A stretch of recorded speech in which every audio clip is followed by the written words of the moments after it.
Alors les enjeux pour l'entreprise, c'est finalement d'arriver à attirer des compétences dans son entreprise, d'arriver à les fidéliser, les garder, et puis tout au long du projet de développement d'entreprise, d'arriver à faire en sorte que les salariés puissent accompagner les développements, les changements, les adaptations d'entreprise tout au long de sa vie.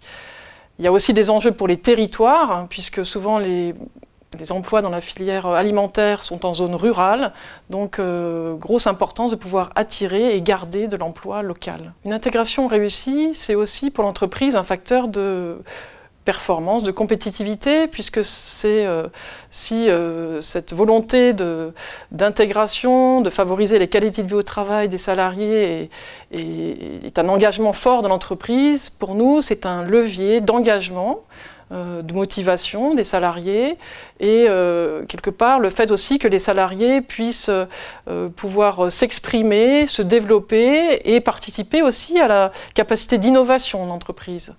Il y a 3 points clés, 3 étapes: bien accueillir, bien former et donner des perspectives professionnelles. Alors sur le premier point, bien accueillir, au-delà de tout ce qui est fait traditionnellement dans les entreprises, le livret d'accueil, l'accompagnement avec un référent, un tuteur, prendre le temps, le premier jour, la première semaine, de montrer, de faire visiter, de faire monter progressivement la personne en compétences. Il y a 2 choses que j'aimerais souligner. D'une part, la question de la visualisation. Le plus tôt possible, nous avons remarqué au travers des expériences que nous avons rencontrées dans les entreprises qu'il faut donner à voir au nouvel arrivant, au nouvel embauché, celui qui change d'emploi, celui qui change de travail, quelles vont être leurs futures conditions de travail, en quoi il va arriver en termes d'environnement de travail, en termes d'horaire. Et certaines entreprises vont même plus loin et donnent à voir dès le départ, même avant le premier jour en entreprise, quel peut être le parcours professionnel possible dans l'entreprise. Un exemple dans l'industrie de la viande, des entreprises donnent un livret qu'ils appellent avoir social, où finalement le nouvel embauché peut visualiser sur un schéma son chemin de vie dans l'entreprise avec ses possibilités de formation, ses possibilités d'évolution, ses possibilités aussi de reclassement en cas de problème d'aptitude ou de réduction de pénibilité. Et finalement, quand on arrive dans l'entreprise, on a déjà un chemin possible. Deuxième point concernant l'accueil, c'est écouter ce nouvel arrivant. Un nouvel embauché, ce n'est pas forcément quelqu'un d'inexpérimenté. Il peut avoir quelque chose à dire.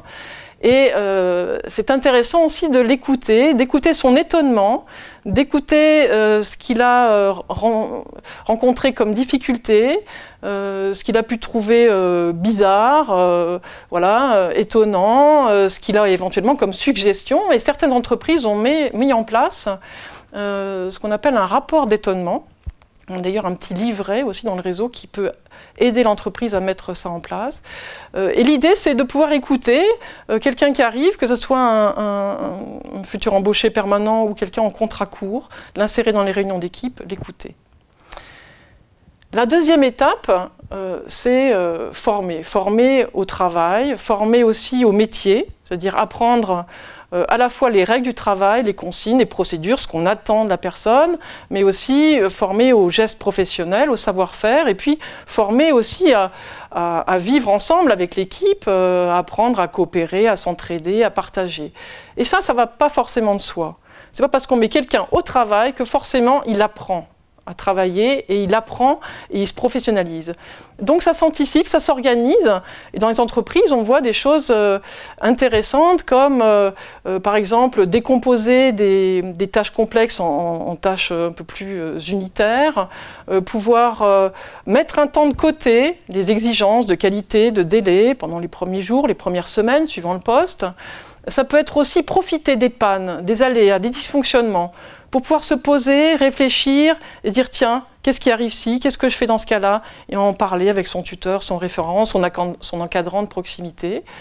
Et profiter aussi de productions un peu atypiques, qu'on ne fait pas tout le temps, qui sont saisonnières, les anticiper, réfléchir à l'équipe d'accueil, en se disant tiens, peut-être que pour la venue du nouvel entrant, je vais recomposer l'équipe, je vais réfléchir à qui est dans cette équipe et qui peut échanger et partager quoi. Donc ça veut dire que ces situations de travail qui apprennent, ça doit s'anticiper, ça doit aussi être suivi d'un temps de réflexion et de formalisation ou de validation de ce que la personne a acquis. Et puis, troisième étape, c'est donner des perspectives professionnelles. Qu'on arrive dans l'entreprise pour un temps court ou un temps peut-être plus long, c'est avoir une idée de quel va pouvoir être mon parcours, est-ce que je vais pouvoir me former, peut-être accompagné par des formations de type certificat de qualification professionnelle ou contrat de professionnalisation ou cycle de management, le développement d'entreprise. Est-ce que j'ai une idée de la durée de mon contrat, la date de fin, est-ce que je vais pouvoir aussi m'insérer dans les projets de l'entreprise, m'exprimer et participer aux décisions qui vont directement impacter mon travail. Le levier d'une intégration durable des salariés dans la filière alimentaire, c'est aussi la qualité de vie au travail.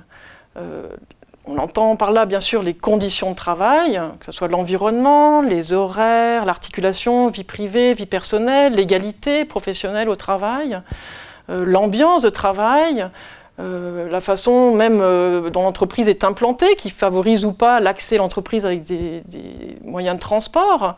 Et puis, c'est aussi la capacité d'expression, la capacité que le salarié a à pouvoir s'exprimer sur son travail à travers des groupes de résolution de problèmes, à travers des espaces type réunion d'équipe ou de discussion, à travers des participations à des projets de développement d'entreprise.